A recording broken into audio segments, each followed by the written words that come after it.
The freedom of speech, even more than privacy, is fundamental to an open society.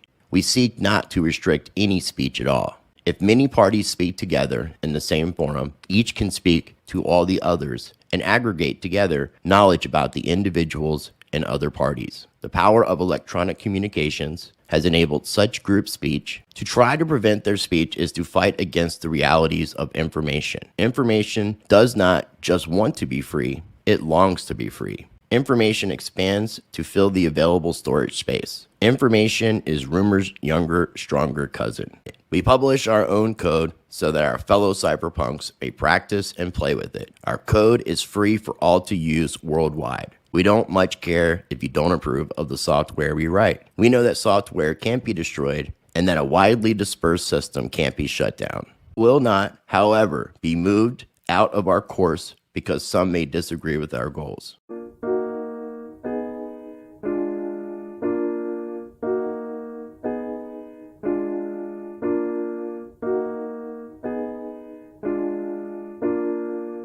Antes yo creía lo que me decían y lloraba por puta, pero ahora no viro y estoy en las mías. La vida se disfruta.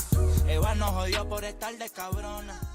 A preview video of my flipstarter review. Oh, and the flipstarter's not over. And the way I look at it is too, like, my flipstarter's never over. He claims that his flipstarter would never be over, and that is exactly how gaslighting works, to keep the people swimming in expectations and hopium, and he's extending the scope. So he claims that, there weren't any clear definited goals, but there are. So he made exact promises on his goals. He said he would onboard 100 merchants. He would say he would get together all of his 500 business contacts to get them knowledgeable about BCH. So making like a meetup, inviting them, whatever, or maybe just sending them an email that would be very easy. He writes an email and he sends it to all of his 500 contacts. The same email that takes a few hours. That he could already have been done, and then there could already be the proof that he has sent this email. Every email has a timestamp and has a proof. Also, he claimed in his Flipstarter he would be making a billboard. He would be paying a billboard. Nobody has ever seen any billboard by him. That would be also so easy to make a photo of the billboard and publish it on his Instagram, or make a video of the billboard. He says he would make paid advertisement on Instagram. Nobody has ever seen any paid advertisement on Instagram. And if it would even for $100, he could simply do it, and he could simply take a screenshot, and then everybody would see he's actually doing what he has promised.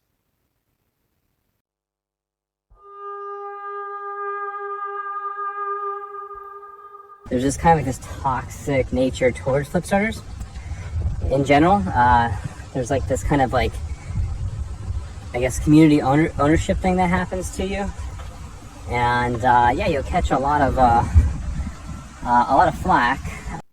Ryan is pretending to be the victim here. He says that ownership is what he has over his promises. He owns the promises he made. And the only thing that was ever done in that conversation on Twitter that leads to this video of him was to remind him of his own promises by posting the exact transcript of what he has promised before he was funded.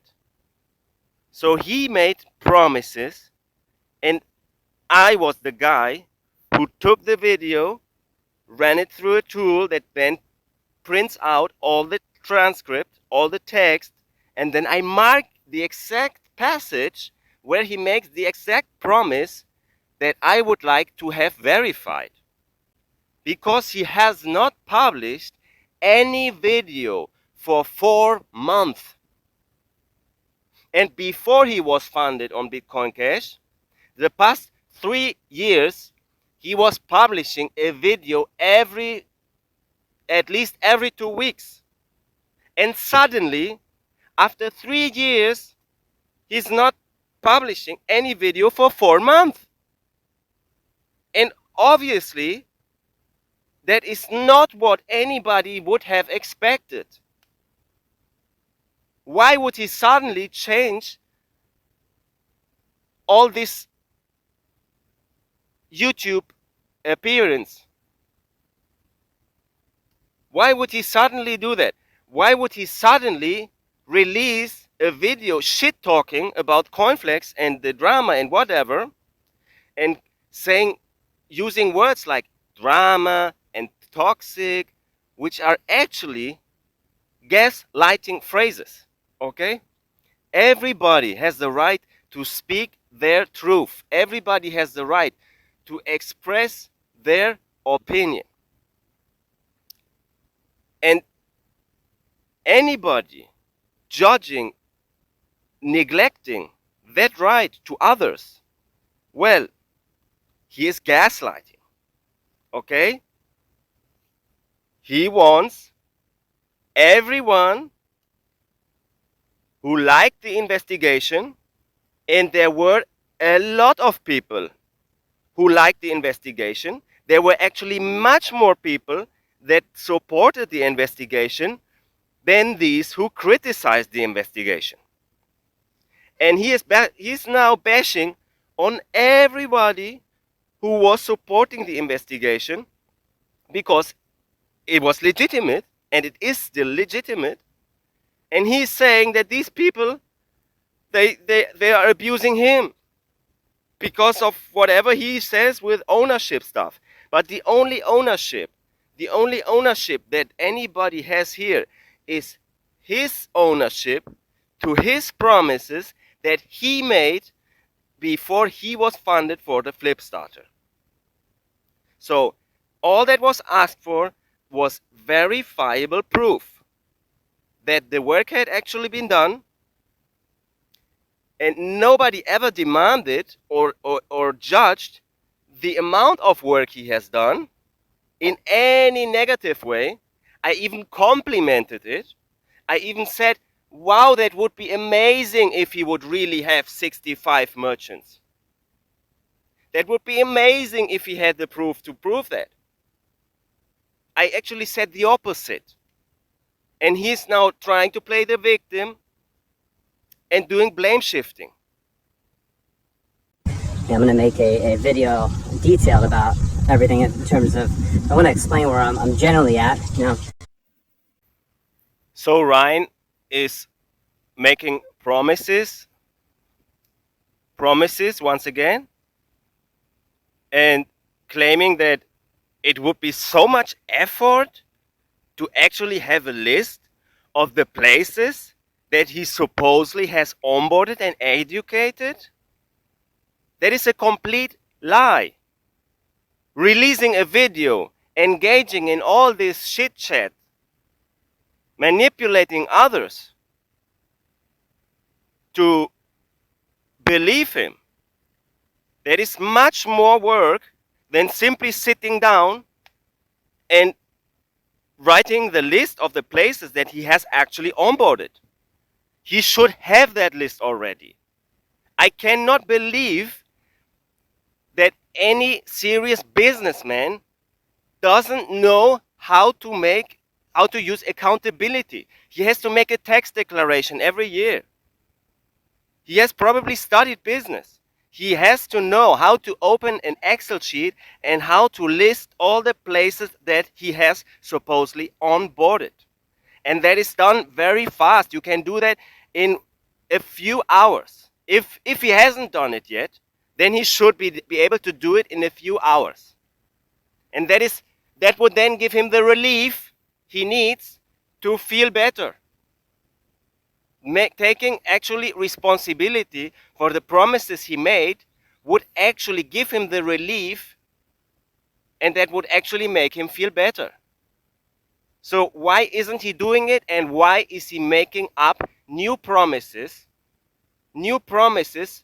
that leaves everybody swimming in the water with hopium again, because it's that hopium. Is that hopium which then destroys confidence of the BCH crowd. Is that hopium and is that betrayal over time, slowly, that is what damages the BCH most. It's not the 30,000K. That's nothing. It is that attitude, being betrayed again after Blockstream has betrayed Bitcoin for such a long time, for so many years. We have been gaslighted by Blockstream, pretending that the 1 megabyte block is the perfect size, that the Lightning Network would work. That is exactly the gaslighting the community has suffered for many years. And some people actually believed that crap, and they thought, oh yeah, Lightning Network might actually work.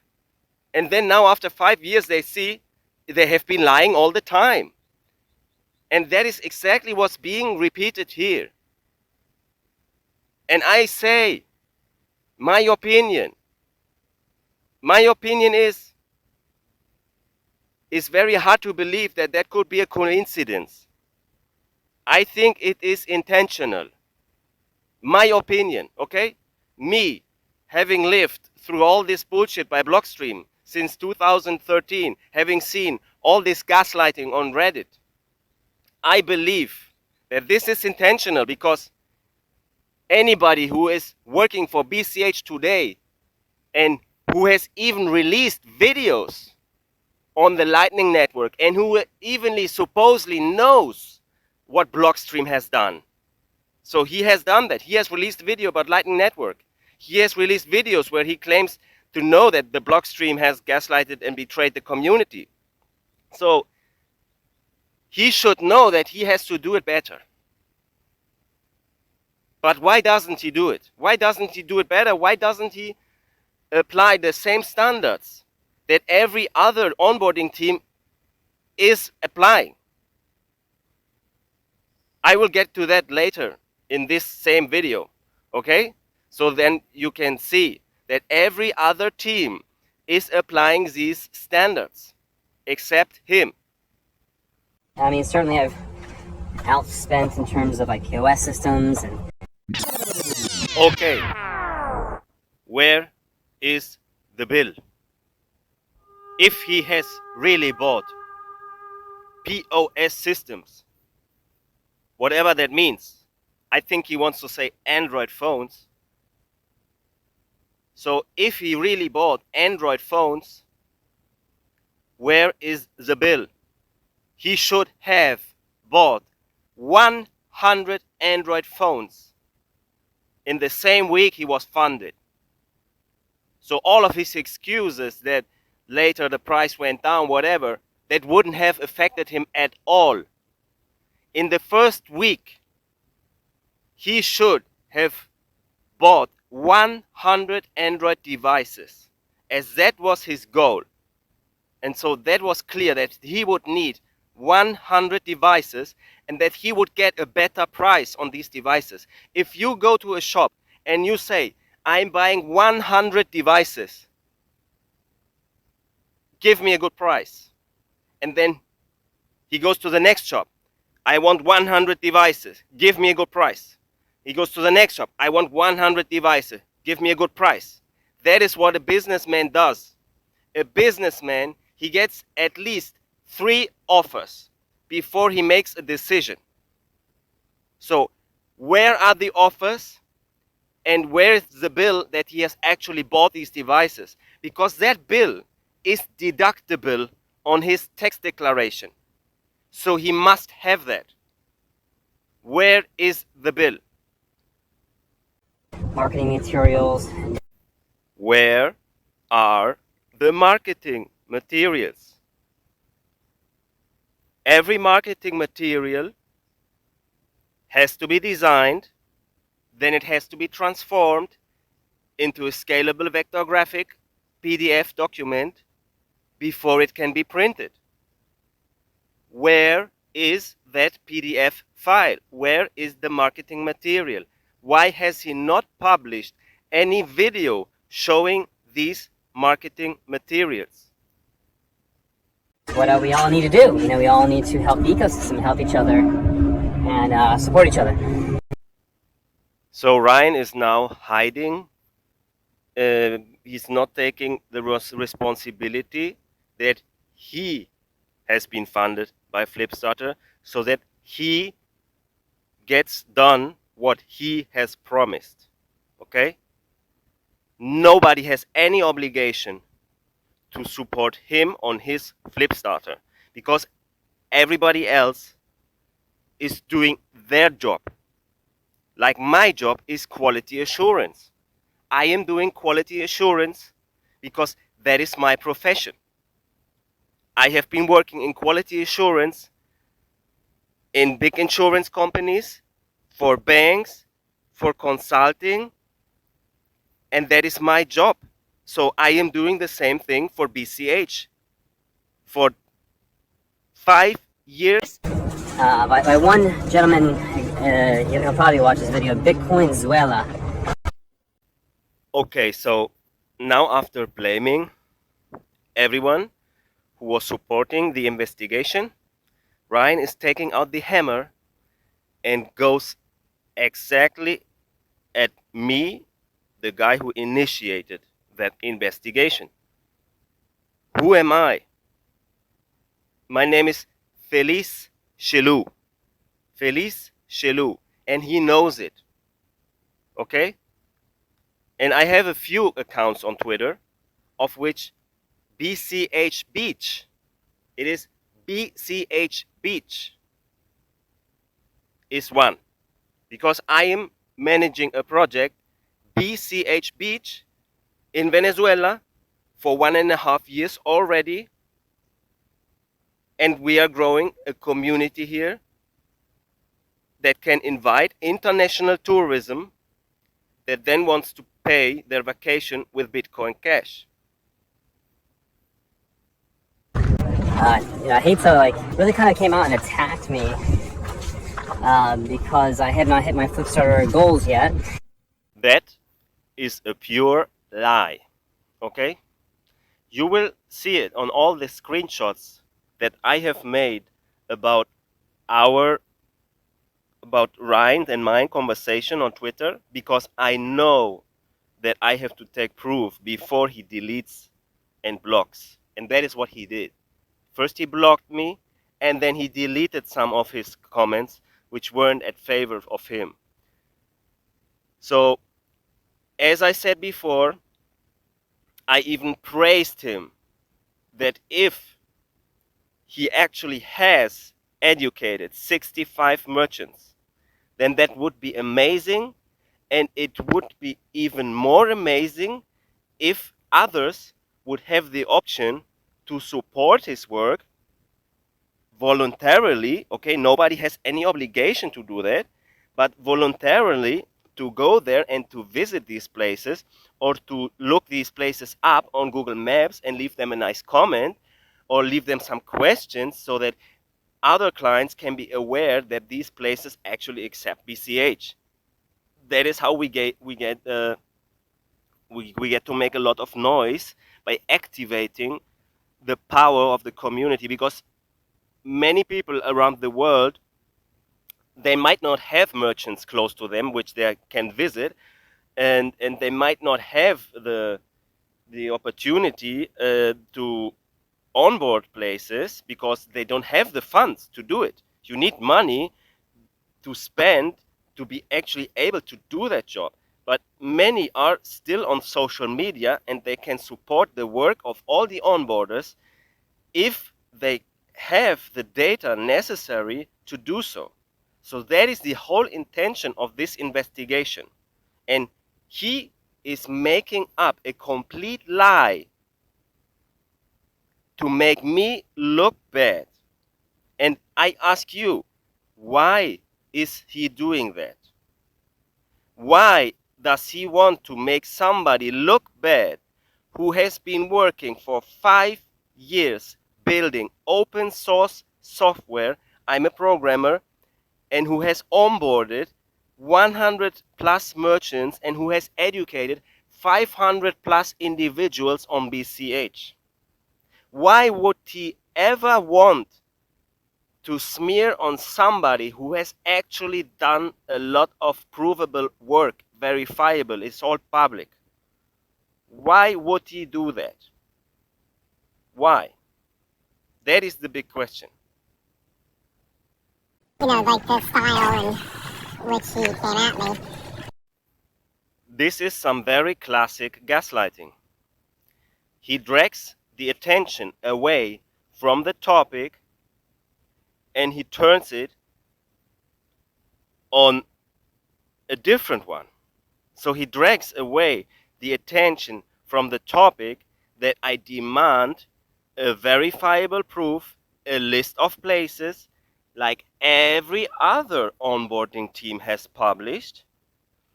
And he says that my concern or my attitude of approaching him wouldn't be appropriate. And that is exactly how gaslighting works.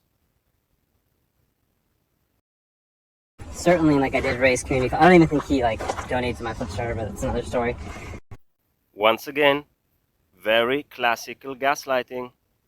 He's saying that I have no right to demand the verifiable proof, a written report, a list that's basic for every other team that has been working on merchant onboarding for the past 5 years. He is claiming that I do not have the right to remind him of his own promises and to deliver the verifiable proof of his promises, which is an absolute lie. Everybody has the right to do so. Everybody. And nobody knows who has actually donated to Flipstarter, because it is the nature of Flipstarter that it is anonymous. Anybody can donate to Flipstarter using any other name. So that argument is very classic gaslighting. But certainly, if anyone can ask me about what I'm doing, right? So now he's saying something that's totally contradictory to what he said before. And please also pay attention to his body language, okay? Please pay attention to his body language. Especially if you gave me funds, right? And to be very, very clear here, every single investor of BCH, everyone who believes in BCH, everyone who's active on social media, everyone who has invested in BCH, everyone who is building open source software for BCH, and even everybody who is integrating their BCH payments into their private software. All of these individuals have a right to verify that these who claim to be the big influencers, these who claim to be the spokesperson, these who appear on public conferences in the name of Bitcoin Cash, everyone who is active in the community has the right to verify the work of the other and should do so. It is highly appreciated because it is the only way. It is the only way to stop it, to stop the gaslighting and the infiltration to happen. Bitcoin has been infiltrated since 2011 when the CIA knocked on the door of Gavin Andresen. In 2013, Greg Maxwell, who was first claiming in the emails of the Cypherpunks, he was claiming in 2009, 2010, he was claiming Bitcoin, that would never work. It's bullshit. And suddenly in 2013, he wants to take the lead developer role. So it has happened in the past that Bitcoin has been infiltrated. So we have to protect that that does not happen again. And everybody who wants to participate and who wants to position himself as an influencer must respect the basic principle of cypherpunks: freedom of speech, anti-censorship, accountability, open source. So in 2014, another guy showed up suddenly, Adam Beck, who then founded Blockstream. And then they were pumped and funded by Bilderberg and EXA. So everybody knows this history already. We've talked about this so many years. In 2016, a guy, Craig Wright, showed up and claims until today to be Satoshi Nakamoto. Okay? And it was that same guy who divided the BCH community in 2019. Or was it 2018? I'm not sure. I think it was 1 year after. Whatever.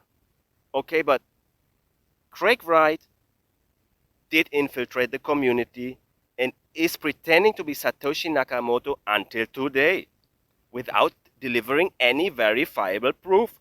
And that is why everyone is doubting it. So we have to stick to the basic law of the Cypherpunk Manifesto, which is do not trust and always verify.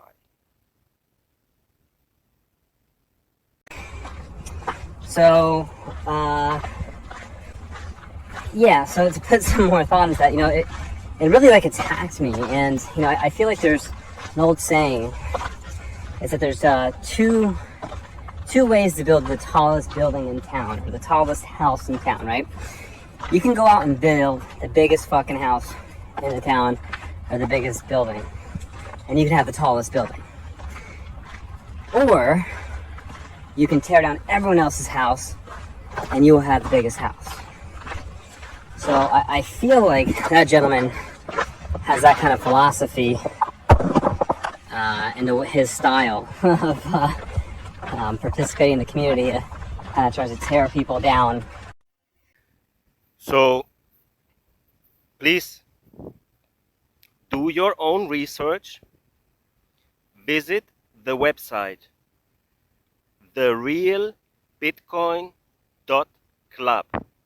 therealbitcoin.club. Visit it. Please stop the video and visit that site now. There you can see my whole history of me participating in the community, delivering open source software, delivering the very first merchant map, until today having the most advanced product on all platforms, doing all of this voluntarily. I have verified 3,887 merchants. And I added pictures, I tagged them, they are searchable. It is a very advanced product. Since 2018, I have been working on merchant adoption.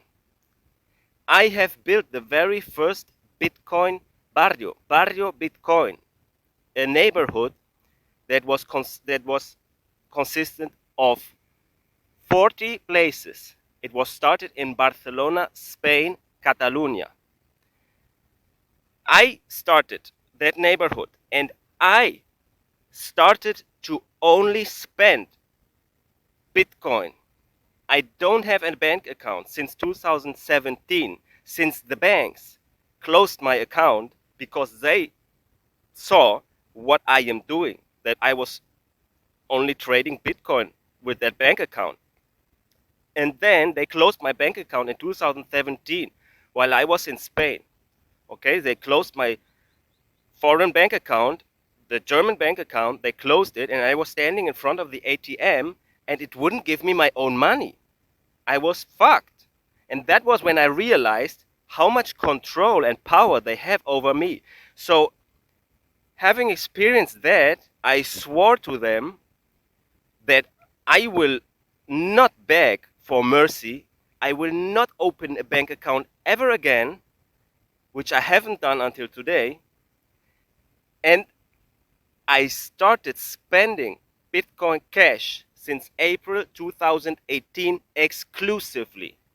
Ever since that I onboarded the very first supermarket in my neighborhood where I was living at that time, ever since I have only been spending at places that accept Bitcoin Cash. Or nowadays, I also use Binance because in Venezuela it's very popular to use Binance, and I do not have the funds anymore to keep on spending BCH because I was harassed, I was hunted down, I couldn't do the mining anymore, so I did mining in Spain, and then the authorities, they hunted me down. When I started that neighborhood, the authorities, they were asking in the same places that I had onboarded, they were asking about me. They were doing investigations. Agents were coming to these places. They would take the flyers that I had put out and they would take them away as part of their investigation.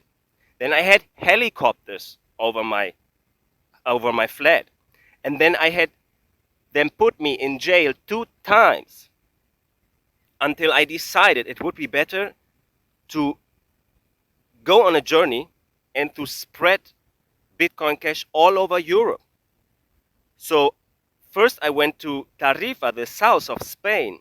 There I started the very first local currency that was one-to-one backed by BCH. Again, I was harassed by authorities. So then I decided I will leave my car. I was traveling and living in my van at that time. And I would leave all that behind.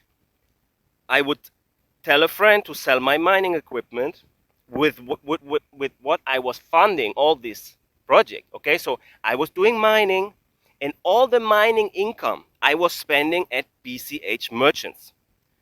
So then I left the car and I took the bicycle and I traveled with the bicycle. The goal was to reach India. I never reached India, but I went 3,000 kilometers from Spain to France to Italy, Greece. In Greece, my bicycle was stolen. So I spent in Greece a little bit of time, and then I went back to Germany in 2019, early 2019, earned some money because I was broke, and then I took that money and I went to travel to Venezuela. And on all this way, I was onboarding merchants. I have onboarded merchants in 7 countries on this planet. And it is all provable because I published the results on bitcoinmap.cash, which today, the most beautiful one is bmap.app. So if you're on desktop, use bmap.app. If you're on mobile, and especially on iPhone, you might be better off using connector.app. So this app, this map is so highly optimized on performance, and it is available for all platforms. And that is what I have been doing. I traveled to Venezuela because I was very curious about the work of the Dash team. Dash was claiming to have 4,000 merchants in Venezuela. When I came here, I started verifying their work. And what was the result? They had to take down 2,000 of these 4,000 that they claimed to have. because I was actually visiting these places, I was calling these places, and I was doing the quality assurance, which then led to them taking down thousands of merchants as they realized that their own onboarding teams had been scamming the Dash DAO. Okay? I also verified the work of Bitcoin Cash and Bitcoin.com at that time. That defamed me a little bit because I found out that many of these merchants that had the Bitcoin.com sticker on the door didn't actually accept BCH because the team had done a bad job. It wasn't one single guy from well, there's another Barcelona in Venezuela. So from that region, that guy, he traveled to Caracas and he put the stickers on some doors and he never educated them. So from 10 merchants that I verified, and the proof is all on YouTube, which I have taken down by the time, but I can give you the unlisted video, okay? It's just unlisted. It's not deleted, okay? If you want to verify any claim I do, please send me a message on Telegram. Send it to Feliz Bitcoin. Feliz Bitcoin, okay? You also find all my social media on the site, therealbitcoin.club, and you find all the history, okay? So in Venezuela, I started onboarding, I started educating, and I had the time to build again on improving the BMAP because it's actually a lot of work. And if you're living in Europe, that's very expensive. So I couldn't do that job. So I moved to Venezuela to be able to sustain myself while being able to work voluntarily for Bitcoin Cash. I have been doing this ever since, and then I bought a headquarter for the Real Bitcoin Club, paid with Bitcoin in 2020. Then I was harassed again by authorities. They put me in jail. They raided my house. They wanted to tell me I'm this and that. They even released some nasty articles in the newspaper about me. And I was put in jail. I was put in jail. And what did I do in jail? I educated them all on Bitcoin. Even the guards. I educated them all on Bitcoin. So in the end, everything was fine. I spent 21 days in the jail. I got to know how it is really inside the jail, and it's very different from what you would expect. I made good friends in there because they respected me for my way of being direct, honest. That is what earned me the trust with these, let's say, gangsters, okay? None of them ever harassed me. None of them ever, they treated me very well because they saw I'm an original. They saw I am real. The only thing you have big trouble in jail is when you're a liar. And then you get it really hard. Okay? But if you're real, then they respect you. So I earned the trust. And from there, I didn't want to live in that house anymore where they had raided it. Of course, I didn't want to live there. I still have to overcome this experience. It happened 1.5 years ago. And so I moved to the beach, close to the headquarters. It's like 2 hours. And I started the Bitcoin Beach in a small town where there are many people that love me for my way of being an honest, direct, original person. And so I'm having fun here. And I'm starting a Bitcoin farm, okay? I'm farming here.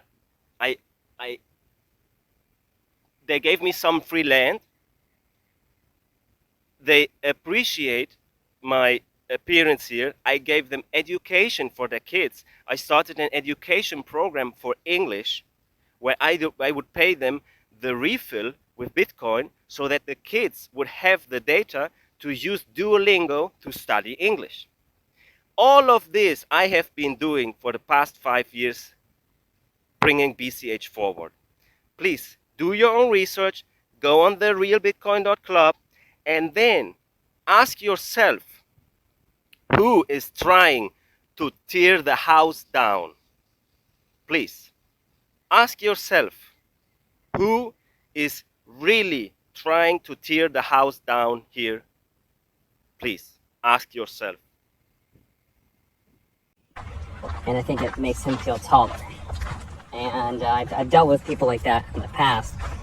And I try to be civil with him, talk with him, but really it was publicly like attacking me, and like it was leading other people to say negative things about me as well.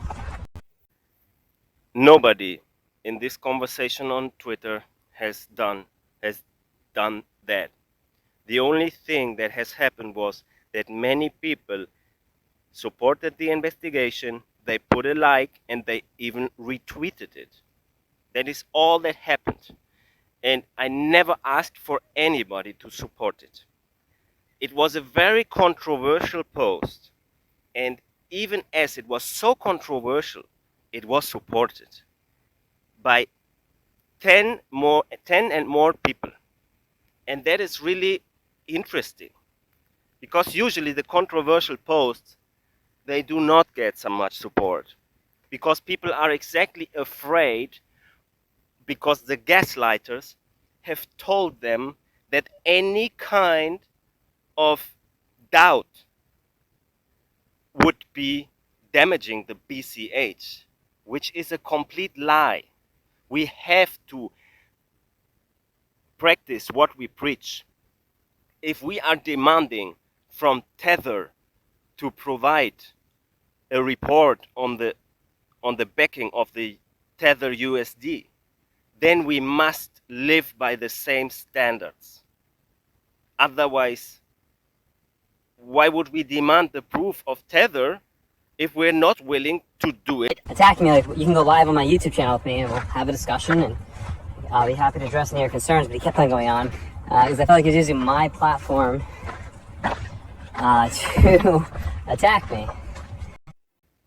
So in this screenshot that I'm sharing with you right now, you can see that I immediately responded to Ryan that I am willing to go on his channel that he invited me to, and to do that video with him next week, because it always makes sense to let everybody calm down, to reflect on what has happened, so that the video would be more focused on the topic, which is to provide the report and nothing else. So I agreed several times that I would want to accept that invitation, that I accepted that invitation, and that I appreciate all communication. And I thanked him. I thanked him on the very first answer that he sent. I thanked him for the clarification. I was very polite, and he's totally twisting what's happening here. Please verify it yourself. Do your own research. That's why I'm sharing with you all these screenshots, and even screenshots of tweets that he has deleted afterwards to manipulate the conversation in his favor. So I am sharing with you the complete history.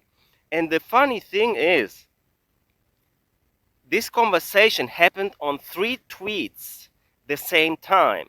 So there was a tweet of Fiendish Crypto. A part of the conversation was happening there. There was a tweet of Ryan. A part of the conversation was happening there. And there was a tweet on my Twitter, okay, where I actually wanted to have the conversation. The other, that was just retweeting. There was just, hey man, look, here's the main topic on my feed. Please come over and let's discuss it here, so we have all the conversation at one place. But it didn't happen. The conversation was split between 3 different accounts, and you can see it on the screenshots. Please do your own research, never trust, and always verify. And some people who didn't know any better, like, believed him, you know? Okay, at this time, I have to express my gratitude to everybody who has the guts to stand up for his own opinion and to support a controversial tweet if that aligns with their own attitude of freedom of speech. It doesn't even mean that anybody supports one side or the other. It only means that these individuals, which were brave enough to upvote, to like it, or to retweet it, understand the basic principle of the Cypherpunk manifesto, which is freedom of speech, free of censorship, accountability, and open source. So thank you very much for standing up for the Cypherpunk manifesto. And what Ryan is doing here, that is very classic gaslighting, okay? He wants to make these individuals feel bad for supporting the basic principles of freedom of speech. So, like I've taken everyone's funds and have run off with them. So Ryan is lying and playing the victim once again. Nobody ever said what he is trying to put into the mouth of everyone who was simply in support of the freedom of speech, which is why Bitcoin Cash was able to stay alive for the past 5 years. It is exactly the censorship, the freedom of speech that has harmed Bitcoin since 2013. It went really wild on Reddit with the censorship, and that's why the R-Bitcoin was then abolished, and the Bitcoin Cash community, the real cypherpunks, they moved to RBTC, where freedom of speech is much more appreciated than on the original Reddit. All the POSs and continue going, all the marketing materials. I mean, a bunch of great content. I made other videos about that too, highlighting that. So there's a saying, if you repeat a lie often enough, then it becomes truth. So he is repeating that same thing he said before about the POS system, the Android phones, about the marketing material, without ever delivering any proof. Then he also claims he made a bunch of videos. Where is that bunch of videos? He hasn't delivered any video for 4 months, as I pointed out before. Before he was funded by Flipstarter, he was releasing a video every 2 weeks for 3 years. And now, for 4 months, nothing? And he claims he has been making a bunch of videos? That's hilarious. Of the 65 merchants that he claims to have educated and onboarded to BCH, of these 65 merchants, he has delivered video of 2 of them. So there are 2 videos he has released after the Flipstarter, hyping, wow, he onboarded a gas station. Whoa, maybe the gas station owner was his friend? Maybe he's a big client at that gas station and they want his money? So the very first merchants, they are always the easiest because you just go and visit your friend place. I know that from my own experience. And then when you go into the unknown territory, that is when it gets harder onboarding. When you have to onboard people that you never saw before. I know that from my own experience. And all I'm saying here is, he is claiming he made a bunch of videos And he released exactly 2 videos with the proof that he has onboarded merchant. So I talked about like my business. You know, I had to do a lot of hiring. And I've hired an inside sales rep, a project manager, more people in the warehouse. You know, I've increased my payroll by well over 200, probably close to $250,000 a year in hires just in the past few months. So first off, what he's doing here is called demonstrate higher value. It's a strategy of social engineering where somebody claims to be the successful rich guy so that others obey to him. Okay? So then there's the other question. Why is he having so much success lately? Maybe he has made new contacts in St. Kitts. Maybe because he got to know Sonny, and maybe he is using all these new contacts he made in St. Kitts for his own benefit. And I know it because in a video that I saw on YouTube of Mark or of him, I don't know where it was published, he actually sat down with a new guy who would buy some kitchen from him. Because it is his job. It is his job to have many contacts, especially at restaurants, because he's selling kitchens to restaurants. And he's playing the hero here. Oh, I'm the hero, I have been doing onboarding, blah, blah. But maybe he's just as much benefiting from all of this as he is investing. Why is he growing his business so hard lately? And I am talking here from my own experience. And that is also why I have been doing all this onboarding voluntarily for 5 years. Because it's not only that you liberate these souls from the financial system that has enslaved them. No, it is not only fulfilling to your heart. No, not only on that level.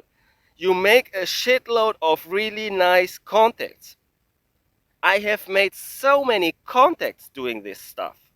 I have 500 contacts in Venezuela in my phone, just for doing all of the work in the 3.5 years here in Venezuela. I have another few hundred contacts from doing the same thing in Europe. So it is actually very beneficial for any smart businessman to go out and to find new contacts. That's just part of the game. That's how you grow a business. It's all contacts. So the conclusion is he has been benefiting a lot. And it's not just like he's the hero sacrificing his time for just 30,000. I mean, the rich guy millionaire. Come on. This frame is so weak. Why isn't he honest? Everybody who has been doing onboarding knows that you make a shitload of very nice contacts, because these people who agree to use Bitcoin Cash, these are the most valuable contacts I have in my life. Because these are these that share the same philosophy. Because I onboard them from the philosophical way. I don't go to a place and tell him, "Ooh, yeah, it's just money, bro, blah, blah." No, it's a tool to liberate humanity from inflation. And inflation is what has enslaved humanity. Inflation is a hidden tax that's so enormously high, nobody can even understand it before they are freed of inflation. And that is the big benefit in Venezuela. Everybody in Venezuela knows how hard inflation can hurt. That's why I moved to Venezuela, because here you make millions of friends that actually agree on this topic, and you don't even have to explain why it makes sense to use Bitcoin. You just have to show them how to do it, because they already know that inflation is a pain in the ass. And that's an investment like I had to make. People don't realize most businesses actually go out of business during growth rather than declining. It's a misconception people have. Nobody has to do anything. Nobody has to grow their business in times of crisis. That is like, you can be very happy that you are able to grow in a time of crisis, but it's not an obligation. You can also stay at the place where you are, and if your business is already working well, then you can look how to make it more efficient. There's no need to grow it. You can just make it more efficient. You can grow the margin, okay? You can lower the cost while keeping the same revenue. That is another strategy to grow a business. So just to make things clear, he is not the victim here who had to do this, okay? He did it voluntarily because he wants to make more money, okay? Just to be clear on that. If he wants to make more money, fine, do it. But don't pretend to be the hero who had to do it. I can continue building. And not that I'm really ever stopped, but it is kind of like a pause in how much I've been building and producing content and working on my Flipstarter.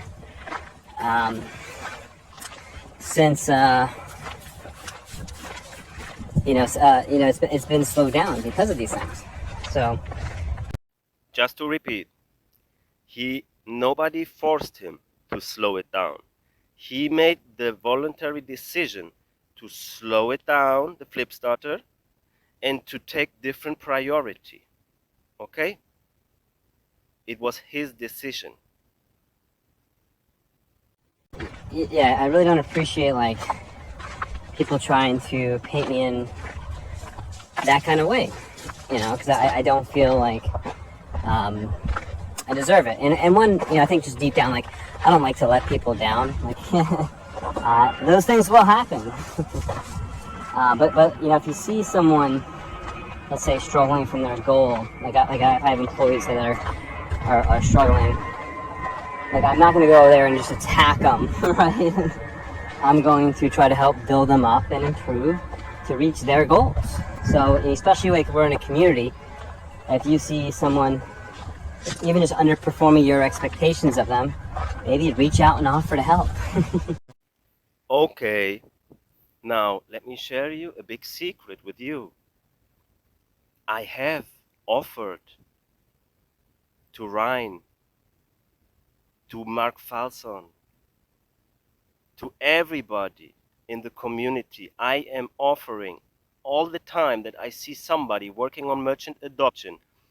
I offer them to build them a free website. I offer them to build whatever tool they need to make their work easier. I have been doing that ever since 2019 with George Donnelly. I've been doing it in 2018 in Reddit. I have contacted personally Marc Falzon even before he was funded on the Venezuela Flipstarter. I contacted him and I offered him to stay at the headquarters for free. I offered him to get him into the border over Colombia because that is the easiest way to get into Venezuela, like Peter McCormack did. Okay, so Marc Falzon was claiming that he wouldn't be able to get into Venezuela, but Peter McCormack has done it. Why was he able to do it? So I also offered the same to Ryan. I offered the same to all of the teams around the world. And some did take that chance and they are working with these tools. So I am very integrated into all the merchant onboarding. I think I am the guy who pays most attention to merchant onboarding because I am working full time on Bitcoin Cash. I am working full time for 5 years, not part time, full time, okay? All day, every day, whenever I have time to do so, whenever I'm not planting fruits to feed myself, whenever I'm not having some free time, whenever I'm working, whenever I'm not being put in prison by some corrupt special forces, then I'm working on Bitcoin Cash, promoting it on social media. I put videos on YouTube. I have a channel on Instagram. This is my second channel on Instagram. My first channel was deleted by Facebook, completely deleted, erased. The same happened to my Facebook profile where I had a group. They erased my profile completely. Then Twitter, also, they deleted my first profile on Twitter that was related to the Real Bitcoin Club. I hope to get it unlocked now, as Elon Musk is claiming to support freedom of speech, okay? So I have been promoting Bitcoin Cash with every purchase that I'm doing, full time, every day. Every time I go to a place, I talk to them about Bitcoin Cash. What do you think the people here call me? They call me Bitcoin. And they have been doing this since 2019. Then when I stranded in Venezuela, because people in Venezuela, they like to give you nicknames. And they have been calling me Bitcoin. Hey, Bitcoin. Hey, Bitcoin. That's how they call me, because that is all my life purpose. Because I see that this is the strongest tool we have to bring this freedom forward. Okay? I want my freedom. And my freedom is also the freedom of everybody else. Because if I cannot make business in a free market and I'm just limited to making business with myself, that's not freedom. Okay? So I work full time on bringing Bitcoin Cash forward as much as my father has been working on bringing open source software forward. He was a Linux pioneer and he taught me programming at the age of 8 years. And he raised me with the Cypherpunk principles. I went to conferences with my father. I built websites from the age of 12. Then I learned C++ in my free time because I love programming. Okay? For as much as I have to do it. I also love socializing in my environment, my real environment, okay, where I'm living, in my neighborhood, okay? All the people, all my neighbors know I am Bitcoin. They call me like this. Because they might need it. So with that said, just, you know, I'm going to make a more detailed video, kind of giving the community like a better look. And I think, like, would I ever do a Flipstarter again? I don't know. So once again, he is seeding doubt, okay? He doesn't know if he would do a Flipstarter again. As if Flipstarter would have anything to do with his way of not keeping his promises. Flipstarter is a super amazing tool. It is so powerful, and smearing on Flipstarter because you have some personal issue with your Flipstarter, that's like smearing on WordPress because you published an article on WordPress and people in the comments said they didn't like the article, so then WordPress is the bad guy? This is so suspicious. Why would anybody who claims to have good intentions to bring Bitcoin Cash forward, be smearing on the most powerful tool that has been developed so far for this community? Why? Please, why? I'd probably lean towards maybe no, and just kind of, if I'm doing something interesting, just like ask on my channel or something like, hey, if you want to help, or if you guys are doing something interesting, how can I help you? Kind of thing, right? So Ryan is asking, how can he help BCH? And the answer is very simple. Respect free speech, respect freedom of censorship, respect open source, and be accountable of your promises, and deliver the report that the community needs to follow the basic principle of the Cypherpunk manifesto, which is never trust, always verify. Okay? Very simple, Ryan. Just do this. Okay? And stop playing the victim, stop playing the dump guy, and just get your work done as you have promised and as are the standards of this community and as every other onboarding team has done. Like the whole Flipstarter using the platform, like the kind of ownership people think they have over you is, for me at least, it feels undeserving, or at least the manner I was being approached. I think the way you can criticize them is, most people I think are receptive and reasonable and want to do good. I was really fortunate when I got my Flipstarter going. I had, Marc Falzon down here. So Marc Falzon or Marc Falzon,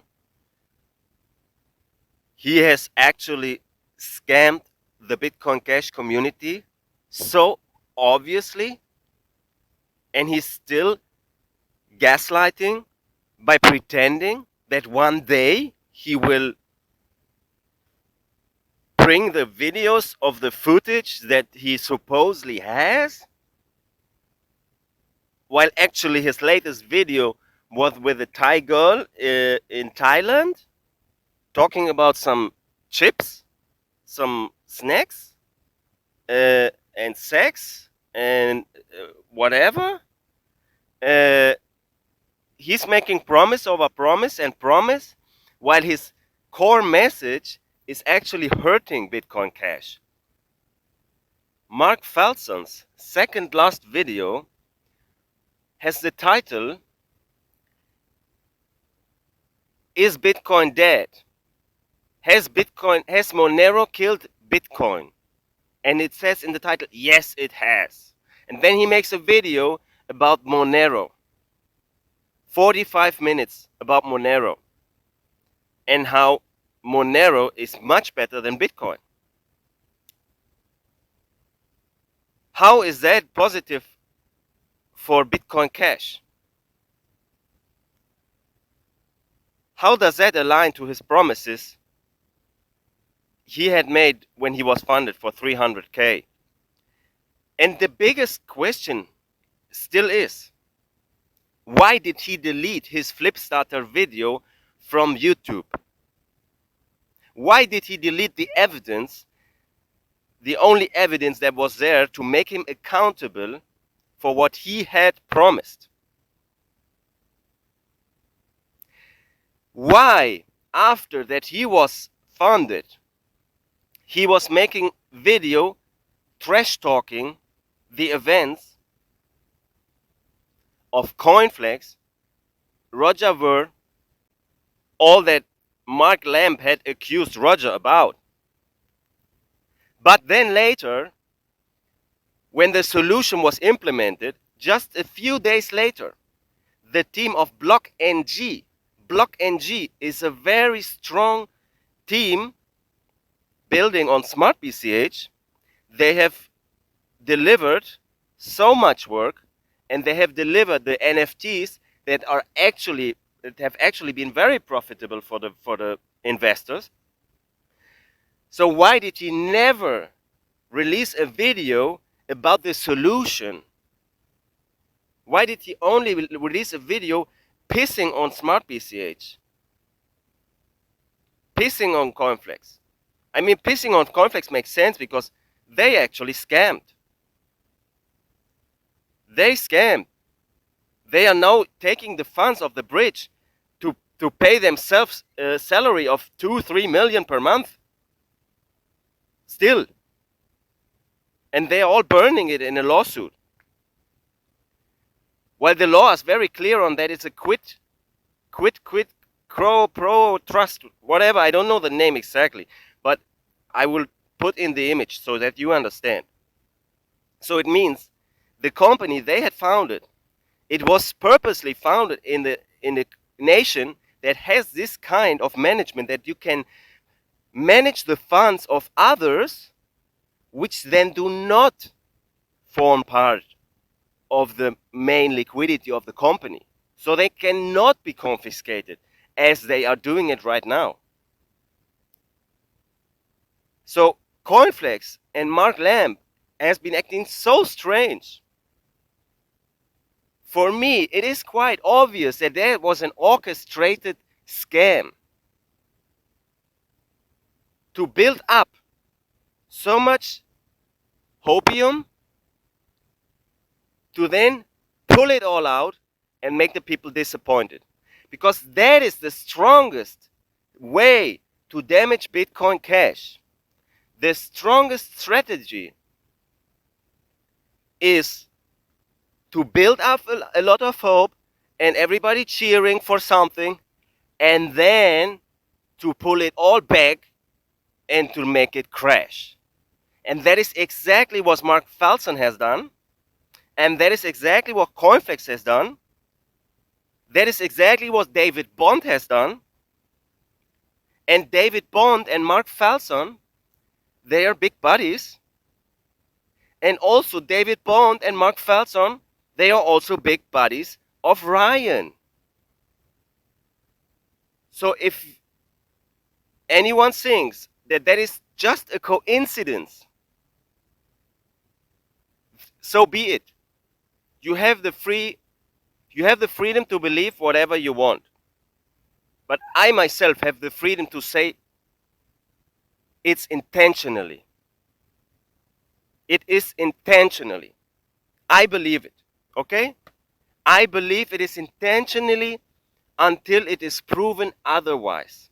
So I am waiting for a written report that anyone who's a serious businessman should already have.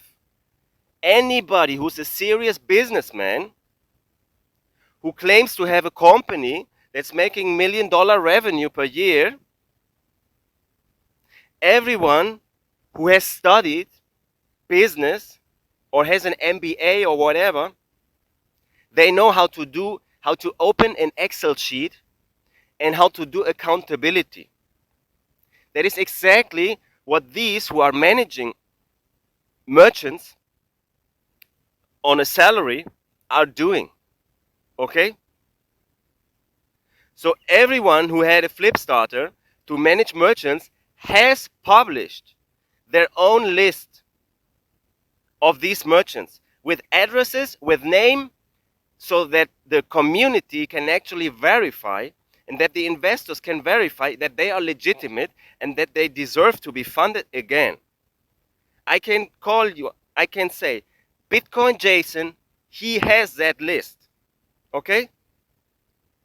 Bitcoin Jason, he has an Excel sheet where he lists all his merchants with phone number, with address, and he even has a Bitcoin address of them so he can track the revenue. Because that is the way you do it. Then there is BCH Latam. Okay? BCH Latam has also published their own directory with all the places that they have onboarded. And each place has an image. So there's some proof the community can verify that they are actually doing their work. Then BCH Argentina. BCH Argentina, they also have their own website. And they also have their own Excel sheet. Okay? I have seen all of this. And if anybody is interested to do an investigation, send me a message and I pass you that information. Then there is Sunny. Sunny has uploaded many videos of the places that he has actually onboarded. Okay? And these are the four forces, the four strongest forces in merchant onboarding. Well, I'm the fifth. Okay? I have been doing this since 2018. I published the bitcoinmap.world first, then it was bitcoinmap.cash, then it was bmap, now it's bmap.app, and it's connector. So the product has developed over the years, and it contains a list of all the places that I have onboarded. That is how it is done for many years. And now Ryan wants to tell that that would not be what he would be expected to do. And that is a pure lie. All his videos are full of emotional manipulation, and they do not contain the hard facts. So a written report is something that is used in business, because business is something where everybody works and they barely know each other and they barely trust each other because they are not living in the same house. They don't know each other for 10, 20 decades like a family. They have to find a way to build the trust by being accountable for what they have promised. And if they promise a report, then there has to be a report. A written report that is verifiable with addresses, GPS location, so that others can actually make use of that information. They can actually visit that place. And if he wants to make a video on top of that to drive even more people to these places, great, great. But the basic is the report. The basic is the Excel sheet, so that everyone can verify, like I have been able to do when BCH Latam, they published their results with links to the Google Maps profiles of these places. And I was able to verify, I was able to send a message to these places and ask them, hey, do you really accept Bitcoin Cash? And many of these didn't. And we also went to these places, and many of these weren't well educated. Okay? But that was only possible because they had published that. Okay? And so then BCH can learn from it, and BCH Latam can also learn to not trust into their employees like blindfolded. So if you have a big team like BCH Latam with 10 people working in onboarding, then of course you have to verify the results. And that is what we are still learning. So BCH, Bitcoin Cash, is still learning to optimize the process. And that learning is only possible if others can participate and can actually support the work, the verification that they weren't able to do because they had so much other stuff to do. Okay? So BCH Latam has done a great job in publishing these places so that the community could help them to verify them. And that is exactly what Ryan isn't doing. Ryan is not publishing his places, and so of course that is missing, and that makes it very suspicious that there aren't actually these places, or that they aren't actually well educated, or that they maybe accepted BCH while they took that video, but 2 weeks later they said, no, we don't want BCH anymore. Because he didn't educate them well on the fundamentals, or he didn't select these places well, or he just got these places to accept BCH for a short time because he was practically bribing them by buying stuff at their place. But as soon as he wasn't buying stuff at their place anymore, they didn't want to have anything to do with it anymore. Who knows? Who knows? Okay? But there has to be a list and there has to be an Excel sheet to prove that the work has actually been done, and so that the community can participate in the verification process. And if these places actually exist and they actually accept BCH, then the people can go there and spend and support the place. They can go on Google Maps and they can put a comment and say, wow, thank you, you're so cool. And then the place is even more happy that they accept BCH because they get support for doing it, which is not always economical support, but promotional support. That is also very important for the merchant. So the merchant gets more clients in general. And then you can say, hey man, I know BCH is still early. There aren't so many people coming around to spend BCH. But because of the promotion that the BCH community has done for you, you are now making more revenue. And then they will be grateful, and then they will stick to BCH, even if they don't have so many clients with BCH, and even if the price drops for a while. So that is the intention. That is the whole intention. That everyone can support his work. We need the Excel sheet.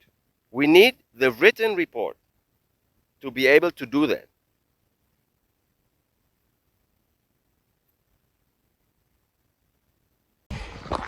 And like that's the kind of like community building I want to get behind, because you know we need help to do this, to build the project. So a community shall not be built top down. It shall not be planned, because that is exactly how socialism and communism works.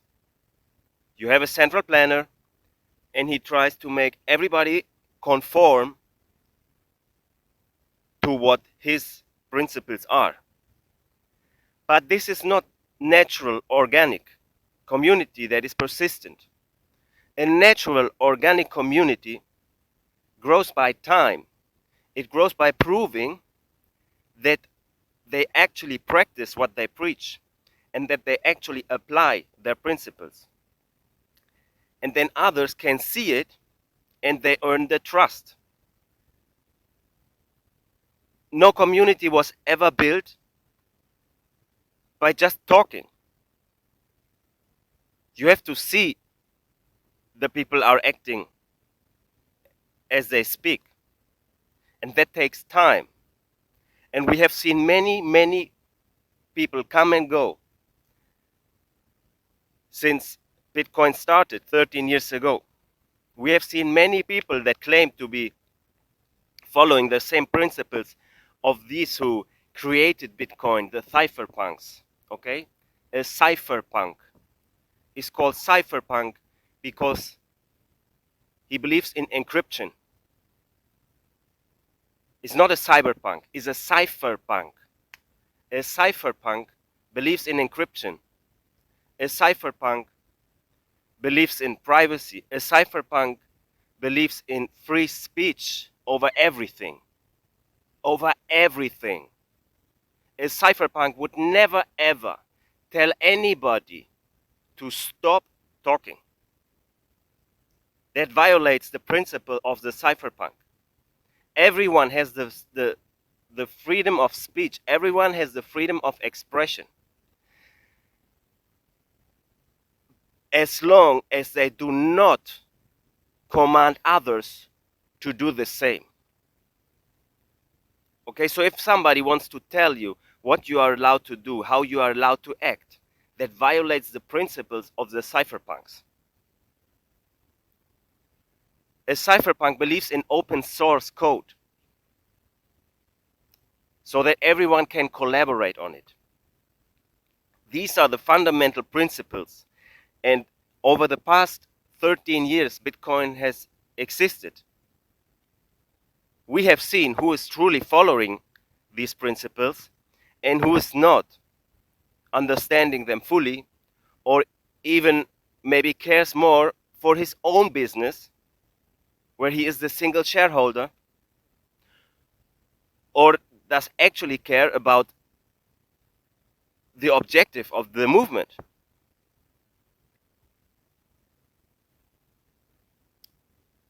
So a community can never be controlled nor built from the top down.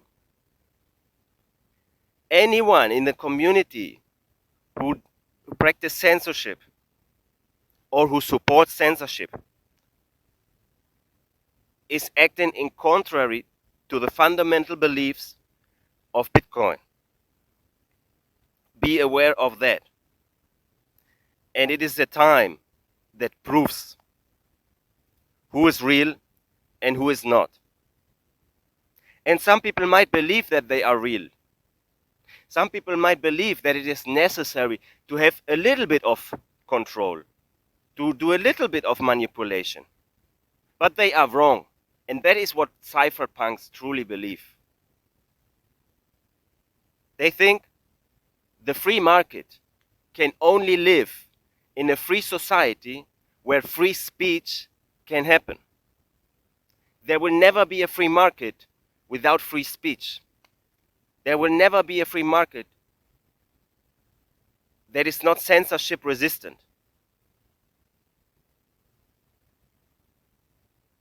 So BCH needs to apply these principles. And there is a strong core, especially in the Bitcoin Cash community, that is following these principles. And this strong core, that is the indestructible force that will bring Bitcoin Cash forward still in 10, 20, 30, 40, or 50 years. Because their work is persistent.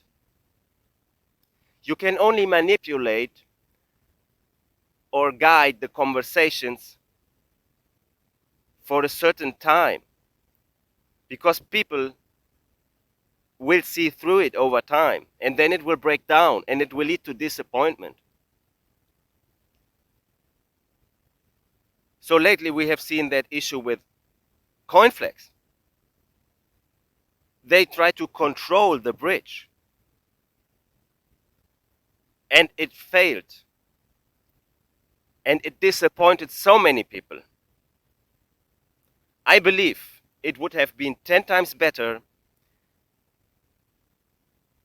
if we never ever had a centralized bridge, and if we ever had been using several different bridges. Like now, there is a bridge over Binance.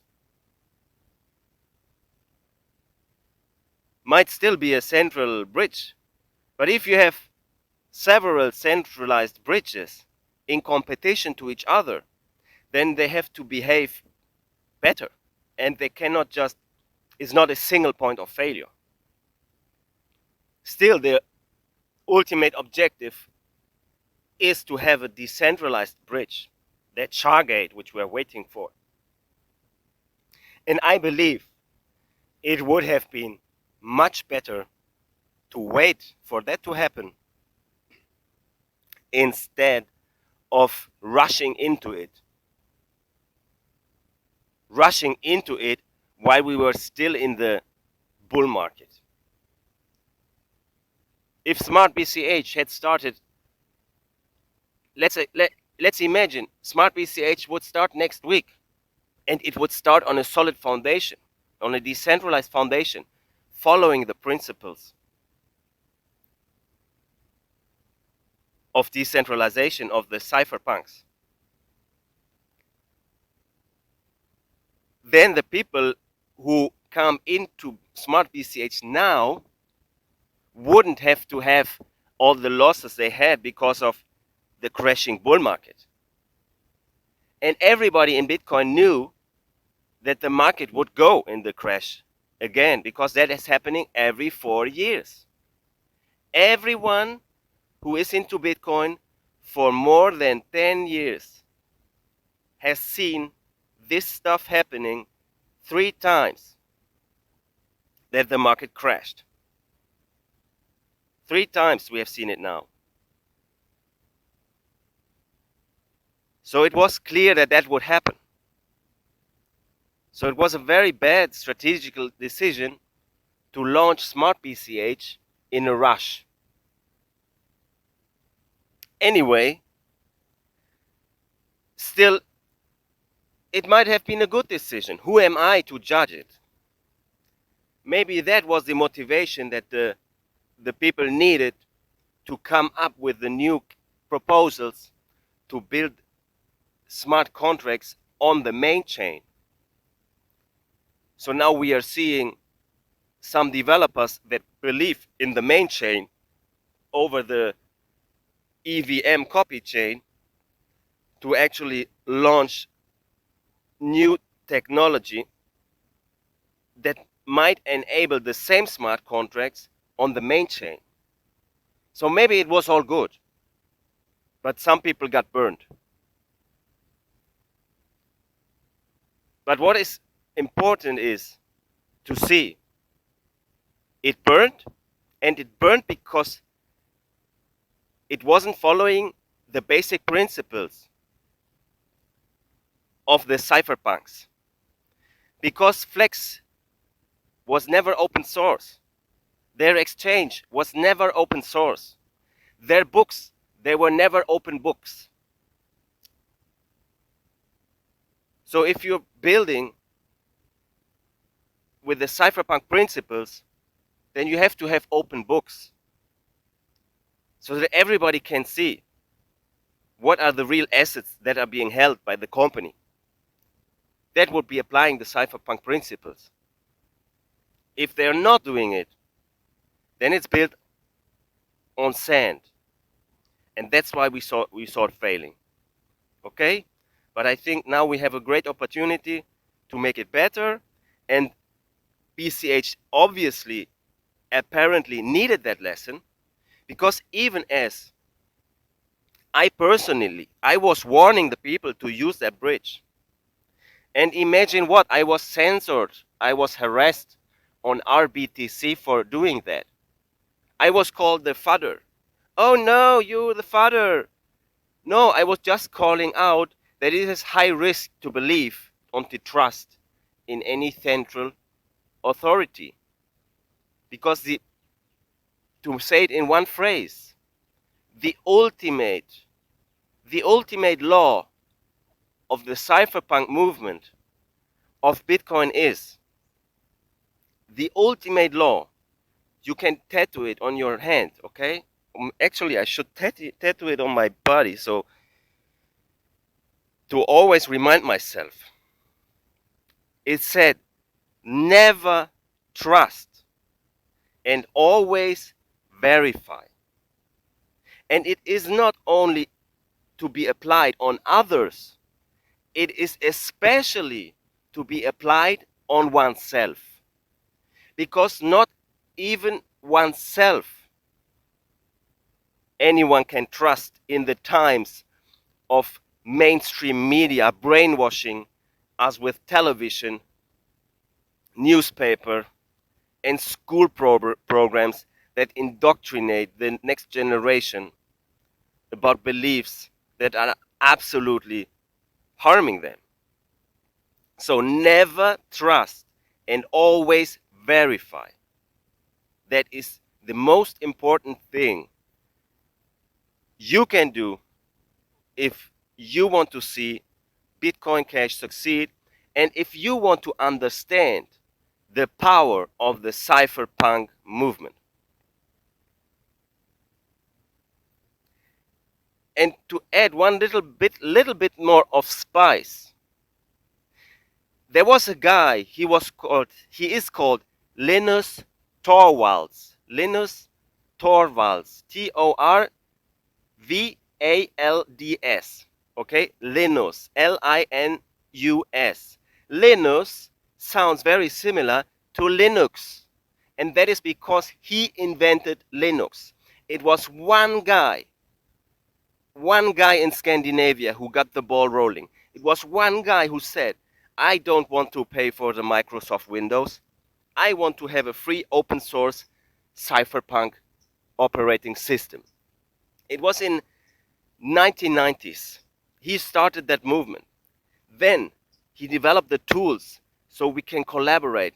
That is GitHub today, okay? He got the ball rolling for Git, which is the foundation of GitHub. He got the ball rolling for the Android phones that are now dominating the world because Android is built on Linux. He got the ball rolling for the Bitcoin mining machines, which are also built on Linux. Okay? So yes, these principles of the cypherpunks are super strong and they unfold their potential over decades.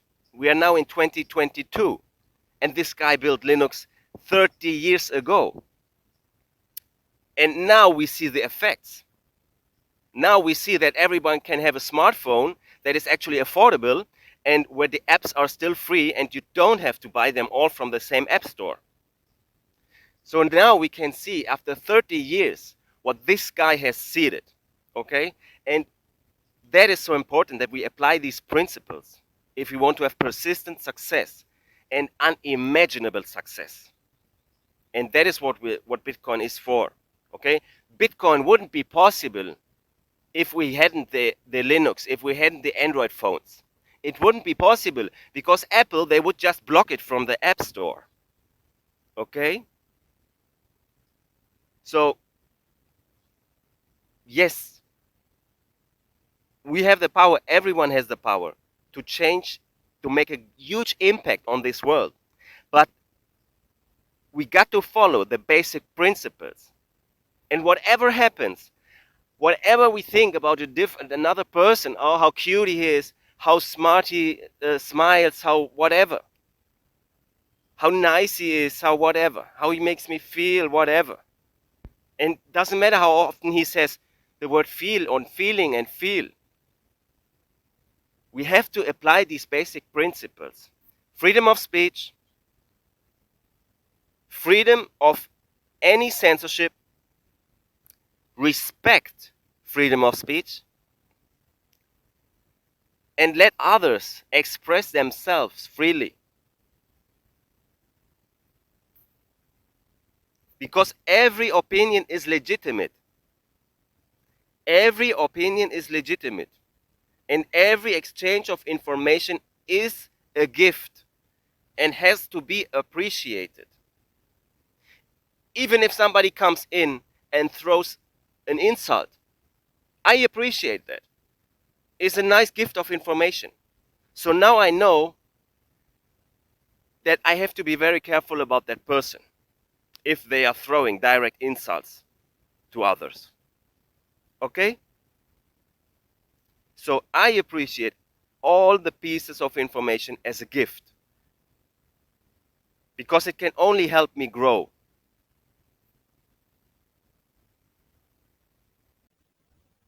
It takes more than, one person. Just like with Sonny, he's done in the Caribbean, but he has help out there. How about out there? I know he has a good ecosystem of help, but he's an amazing talent. So Ryan is saying that only if you are an amazing talent, you can get so much done as Sonny has done, onboarding merchants.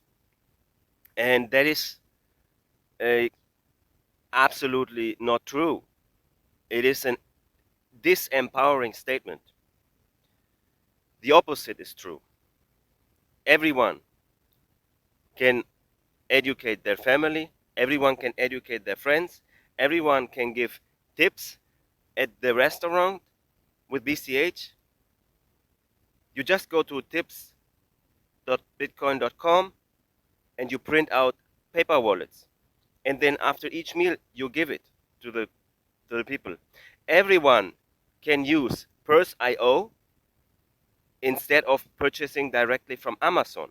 Everyone can make purchases with BCH on Amazon using Purse.io, and they even get a discount. Everyone can tell that to their friends.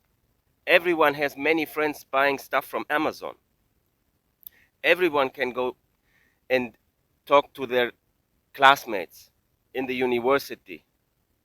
Everyone can create a video about BCH and upload it on YouTube. Everyone can make an Instagram channel, and everyone can do some photos with a Bitcoin Cash accepted sticker. Everyone can go on bmap.app, find the closest merchant, and go there and spend some BCH at that merchant, and then later replace it. So you don't lose any BCH. You just make it circulate, you spread it, you bring the intention out to the world. Everyone, it's many small steps, and everyone has the power. That is the truth. And everyone who likes to learn about programming, everyone who likes to learn how to set up a website, everyone who's having fun editing videos, everyone who has a clear opinion can post on Twitter. Everyone can retweet promotional tweets on Twitter. Everyone.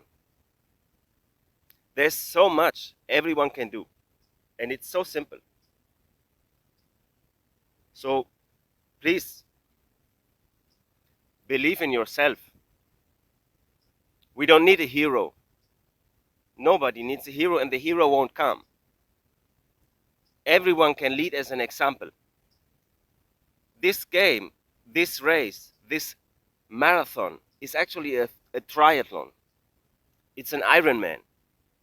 BCH won't dominate the world in 10 years, 20 years. No, it will need 30, 40, 50 years. And it's very important to be clear on the expectations, because then you won't be disappointed. It is the next generation we have to educate. Everyone can write a book for children about BCH. Everyone can make some dibujo. In English it's called graphics. So if you like to paint, everyone can make a painting with BCH. Everyone can make a song about BCH. Everyone can be creative. Everyone. So be clear on that. We have the power, everyone. Everyone. The freedom of speech, even more than privacy, is fundamental to an open society. We seek not to restrict any speech at all. If many parties speak together in the same forum, each can speak to all the others and aggregate together knowledge about the individuals and other parties. The power of electronic communications has enabled such group speech. To try to prevent their speech is to fight against the realities of information. Information does not just want to be free, it longs to be free. Information expands to fill the available storage space. Information is rumor's younger, stronger cousin. We publish our own code so that our fellow cypherpunks may practice and play with it. Our code is free for all to use worldwide. We don't much care if you don't approve of the software we write. We know that software can't be destroyed and that a widely dispersed system can't be shut down. Will not, however, be moved out of our course because some may disagree with our goals.